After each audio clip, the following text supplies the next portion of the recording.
Unlocking everyday English. Understanding at a halt. Hello, English explorers. Today we're going to dive into a phrase that you might have heard but could be wondering about. At a halt. It's one of those English expressions that pop up in various contexts. So, if you're ready to expand your English vocabulary and sound like a native, keep watching as we break it down for you.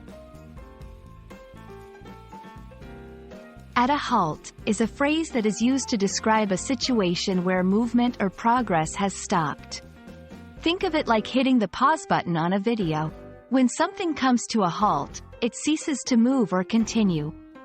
It's not just for physical movement. It can also apply to metaphorical progress, like negotiations between companies or the progress of a project. You can use this phrase in both formal and informal settings. For instance, traffic reports. The highway traffic is at a halt due to an accident. Business meetings. The project is at a halt until we get the client's feedback. Casual conversations. The whole city came to a halt when the parade started. It's a versatile phrase that can convey a sudden or temporary stop in action or progress.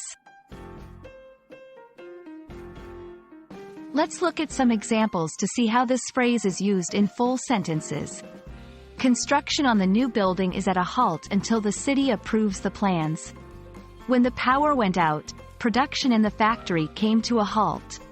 The negotiations were going well, but now they're at a halt over financial disagreements. These sentences show different scenarios where you can use at a halt to describe various types of stops or pauses. Sometimes, you might hear variations like come to a halt, bring to a halt, or grind to a halt. These all revolve around the same theme of stopping, but they can imply different things about how the stop happens and who or what causes it.